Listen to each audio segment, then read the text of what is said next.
Assalamualaikum warahmatullahi wabarakatuh. Anak-anak semuanya. Waalaikumsalam warahmatullahi wabarakatuh. Bagaimana kabarnya hari ini? Alhamdulillah sehat, Bu.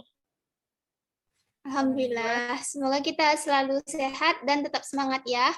Walaupun pembelajaran kita masih daring karena kondisi kita masih pada pandemi COVID. Sebelum pembelajaran yang kita mulai, alangkah baiknya kita berdoa terlebih dahulu ya. Kepada Resi, Ibu minta tolong untuk memimpin doanya. Baik, sebelum kita memulai pembelajaran pada hari ini, ada baiknya kita berdoa terlebih dahulu. Berdoa dimulai.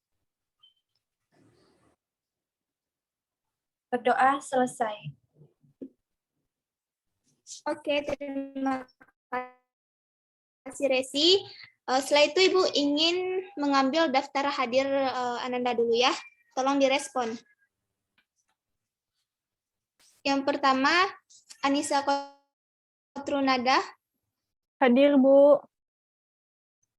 Yang kedua, Nike Delia. Hadir, Bu. Yang ketiga, Miftahul Husni Arta. Kemudian Resi Sefriani. Hadir, Bu. Kemudian Iftitahul Ayati. Hadir, Bu. Kemudian Widya Refmianti. Alhamdulillah kita hadir semuanya ya. Baiklah, pada pertemuan kali ini kita akan membahas tentang pertumbuhan dan perkembangan. Jadi dari Ananda sekalian, ada yang tahu apa itu pertumbuhan dan perkembangan? Enggak, Bu. Widya. Oke, silahkan Widya jawab. Pertumbuhan adalah perubahan fisik berupa pertambahan ukuran, volume, tinggi, dan massa. Perkembangan merupakan suatu proses menuju kedewasaan. Sekian, terima kasih, Bu. Oke, benar sekali ya Widya. Untuk lebih jelasnya, mari kita simak video pembelajaran berikut ini. Ini tentang pertumbuhan dan perkembangan pada tumbuhan. Nah, nanti bisa dicatat poin-poin penting dari video ini ya.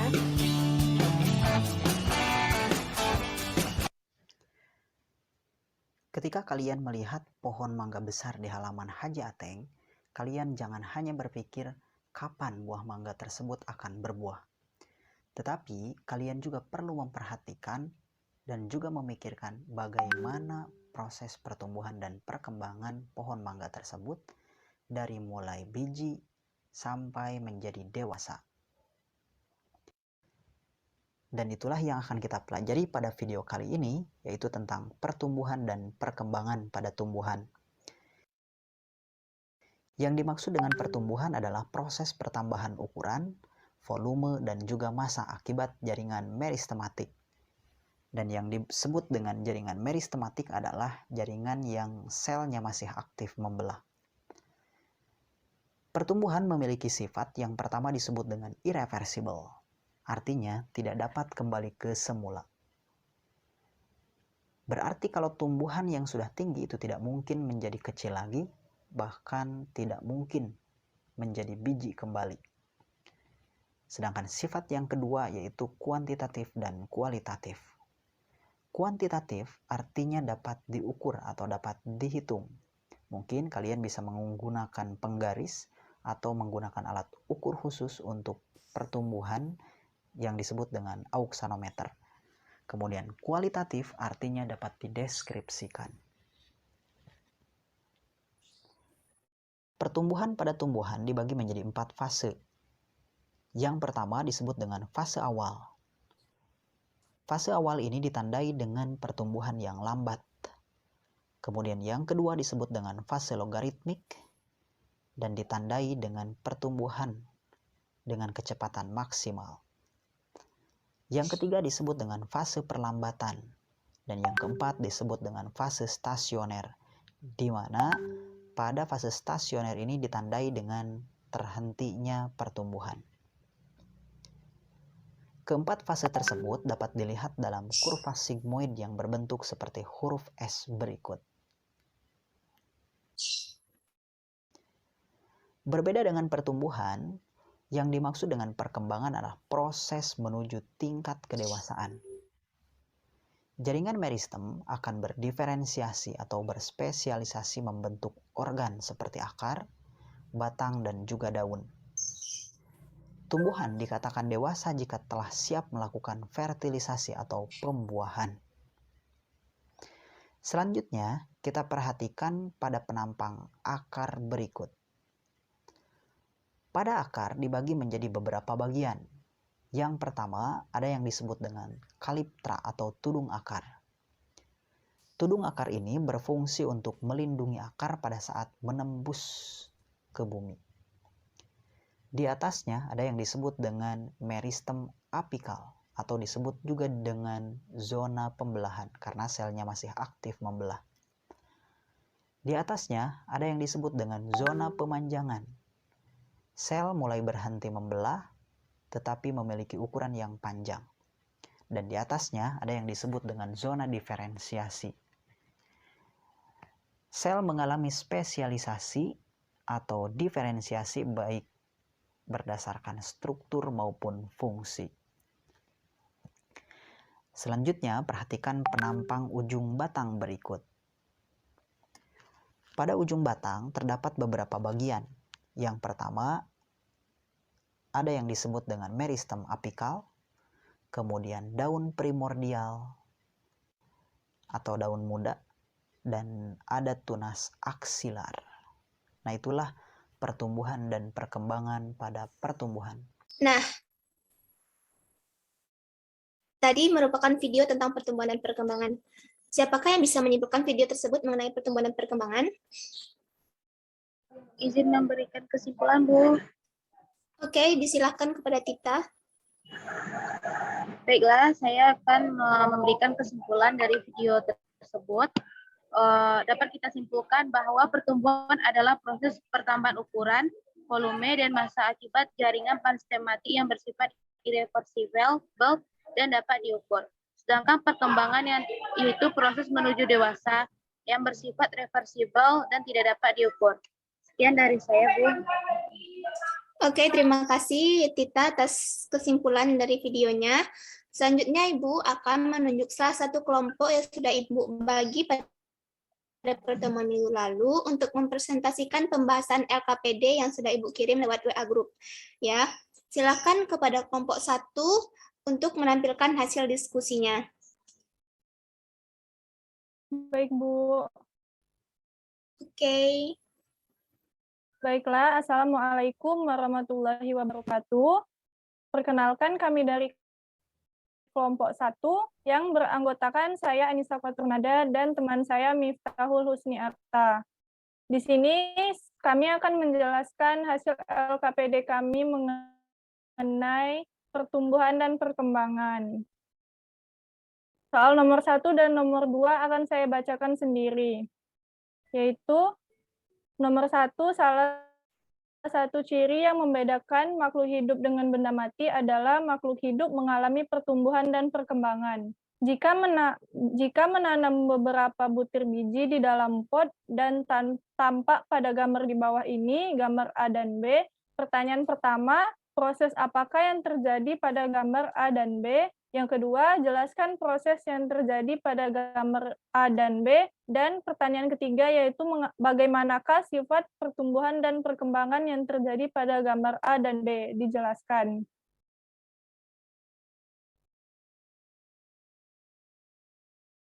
Yang pertama, proses apakah yang terjadi pada gambar A dan B? Pada gambar A merupakan proses pertumbuhan atau perkecambahan pada biji. Sedangkan pada gambar B merupakan proses perkembangan atau berkembangnya bunga dan buah pada tumbuhan. Soal nomor 2 yaitu jelaskan proses yang terjadi pada gambar A dan B. Gambar A percambahan pada biji. Munculnya plantula atau tanaman kecil dari dalam biji yang merupakan hasil pertumbuhan dan perkembangan embrio Pada saat biji mengalami perkecambahan, bagian plumula akan tumbuh dan berkembang menjadi batang, sedangkan radikula akan bertumbuh menjadi akar. Gambar yang B, perkembangan pada tumbuhan. Yang awalnya tumbuhan tersebut masih memiliki daun saja, kemudian berkembang menjadi bunga dan buah.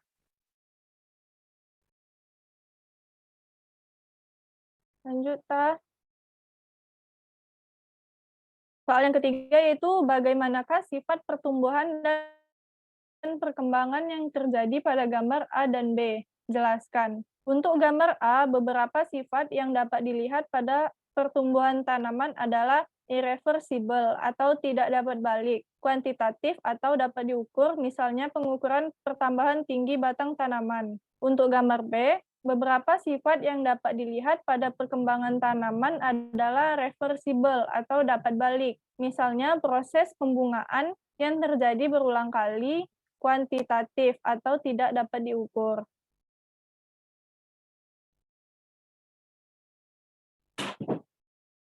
Lanjut, Ta.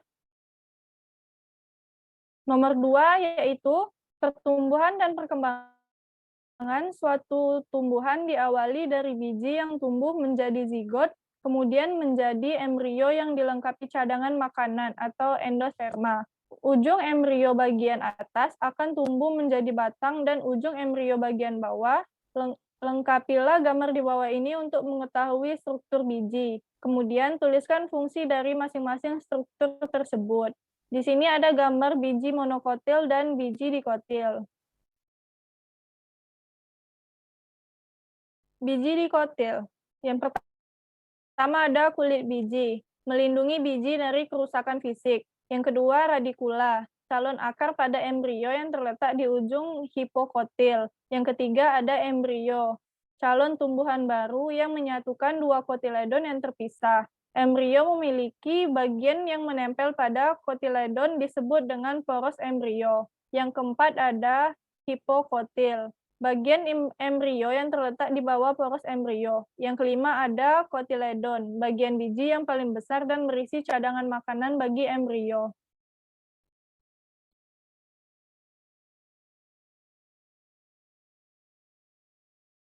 Kemudian ada biji monokotil. Gambar pertama itu ada skoletum, yaitu alat penyerap makanan yang terdapat di dalam endosperma. Yang kedua ada koleoptil, untuk melindungi plumula. Yang ketiga ada koleoriza, untuk melindungi radikula. Yang keempat ada jaringan buah, atau bagian luar dari biji. Yang kelima ada endosperm, atau memelihara embrio selama pertumbuhan. Yang keenam ada plumula, yaitu sebagai calon batang dan daun. Yang ketujuh ada epikotil, batang penghubung antara kotiledon dengan plumula. Dan yang terakhir ada radikula, yaitu poros embrio yang tumbuh ke bawah dan akan menjadi akar primer.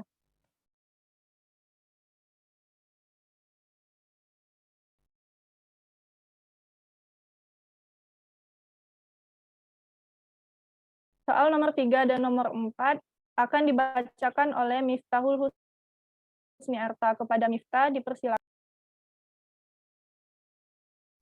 Baiklah, saya akan menjelaskan soal nomor 3 dan nomor 4.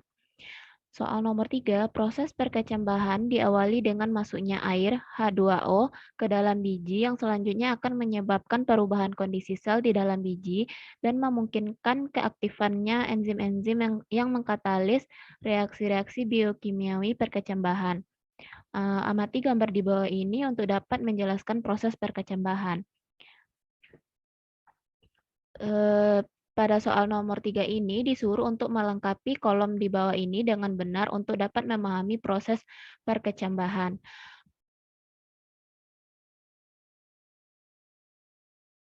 Pada gambar A, embrio yang menyerap air masuk ke dalam biji sebagai akibat dari potensial air rendah pada biji yang kering. Peristiwa masuknya air ke dalam biji disebut sebagai imbibisi. Dengan masuknya air, biji akan mengembang dan kulit biji akan pecah. Pada gambar B, Air yang masuk ke dalam biji akan mengaktifkan embrio untuk melepaskan hormon giberalin. Pada gambar C, hormon giberalin akan mendorong aleuron atau disebut dengan lapisan tipis bagian luar endosperma untuk mensintesis dan mengeluarkan enzim yang disintesis dari asam amino. Enzim ini bergerak menuju endosperma. Dan gambar C, enzim bekerja menghidrolisis cadangan makanan yang terdapat dalam kotiledon dan endosperma sehingga menghasilkan molekul kecil yang larut dalam air. Misalnya enzim amilase yang menghidrolisis pati dalam endosperma menjadi maltosa. Selanjutnya gula dan zat-zat lainnya diserap dari endosperma oleh kotiledon selama pertumbuhan embrio menjadi bibit tumbuhan. Soal yang keempat yaitu dalam proses perkecambahan setelah kulit biji pecah, organ yang pertama kali muncul adalah radikula, diikuti oleh plumula. Sementara itu, kotiledonnya ada yang tetap berada di dalam tanah dan ada yang terangkat di atas. Berdasarkan posisi kotiledonnya, perkecambahan dikelompokkan menjadi dua bagian. Perhatikan gambar di bawah ini untuk memahami tipe-tipe perkecambahan. Terdapat dua gambar, gambar 1 dan gambar 2. Pertanyaannya yaitu bagaimana posisi kotiledon pada gambar 1 dan 2. Dan yang jawabannya yaitu pada gambar 1 kotiledon berada tetap di dalam tanah dan gambar 2 kotiledon terangkat ke atas ke permukaan tanah. Soal kedua, gambar 1 menunjukkan tipe perkecambahan. Jawabannya menunjukkan tipe perkecambahan hipogeal yang terjadi pada biji monokotil, contohnya yaitu pada gandum, padi, jagung, dan kacang polong. Yang terjadi sedangkan pada gambar 2 menunjukkan tipe perkecambahan epigeal yang terjadi pada biji dikotil, contohnya kacang hijau, kacang merah, dan kapri. Sekian yang dapat saya sampaikan, saya kembalikan kepada moderator. Baiklah, terima kasih kepada Miftah. Sekian hasil LKPD yang dapat kami sampaikan. Kami kembalikan ke Ibu. Oke, untuk itu Ananda yang lain nanti bisa memberikan tanggapan berupa kritik dan saran dan pertanyaan tentang LKPD yang disediakan oleh kelompok 1. Khusus untuk pertanyaan dibatasi 2 pertanyaan saja dahulu. Silakan kelompok 1 untuk membuka sesi pertanyaannya. Baiklah, terima kasih kepada Ibu.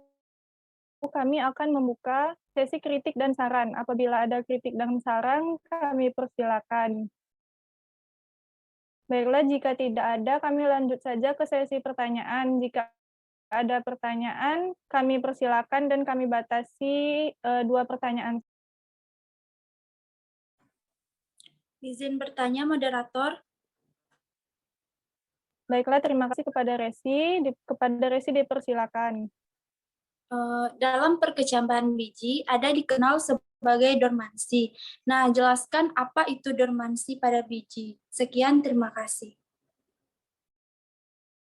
Baiklah, terima kasih kepada Resi. Apakah masih ada dari teman-teman yang ingin bertanya? Izin bertanya, moderator. Baiklah, kepada Nike kami persilakan. Baik, saya akan menanyakan yaitu apa saja faktor yang mempengaruhi perkecambahan pada biji. Mungkin itu saja, dikembalikan kepada moderator. Terima kasih kepada Nike. Baiklah, kami akan menjawab pertanyaan yang pertama yaitu Resi. Dalam perkecambahan biji ada dikenal sebagai dormansi biji. Jadi apa dormansi biji? Oke, saya akan menjawab pertanyaannya. Dormansi biji adalah kondisi biji yang masih hidup tetapi tidak aktif, berada dalam kondisi kering atau kelembapannya kurang dan tidak dapat berkecambah selama periode tertentu karena faktor internal biji. Pertanyaan kedua dari Nike yaitu apa saja faktor yang mempengaruhi perkecambahan biji. Pertanyaan Nike akan dijawab oleh Miftahul. Kepada Miftah Baiklah, saya akan menjawab pertanyaan dari Nike. Pertanyaannya, apa saja faktor yang mempengaruhi perkecambahan biji? Yang pertama itu ada faktor luar, terdiri dari air, temperatur, oksigen, dan cahaya. Yang kedua yaitu ada faktor dalam, yang terdiri dari tingkat kematangan biji, ukuran biji, dormansi biji, dan penghambat perkecambahan seperti larutan dengan tingkat osmotik tinggi, dan bahan-bahan yang mengganggu lintasan metabolisme, herbisida, coumarin, dan auksin. Sekian yang dapat saya sampaikan, saya kembalikan kepada moderator. Baik, terima kasih kepada Miftah. Karena kami sudah menjawab 2 pertanyaan, kami kembalikan lagi kepada Ibu. Oke, terima kasih Anissa. Ibu akan menambahkan sedikit materinya, yang mana pertumbuhan terbagi menjadi 2, yaitu pertumbuhan primer dan pertumbuhan sekunder.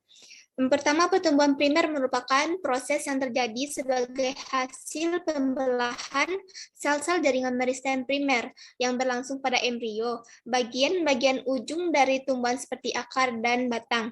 Dan kedua, pertumbuhan sekunder merupakan aktivitas-aktivitas sel meristem sekunder yaitu kambium dan kambium gabus.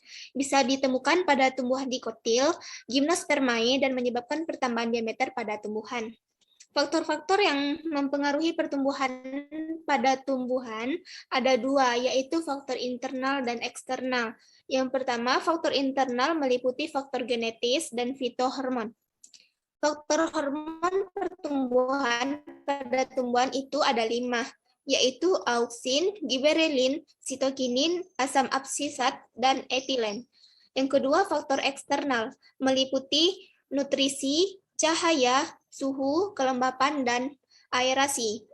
Nah, dari materi tadi dan pemaparan dari kelompok 1, apakah ada yang ingin ditanyakan?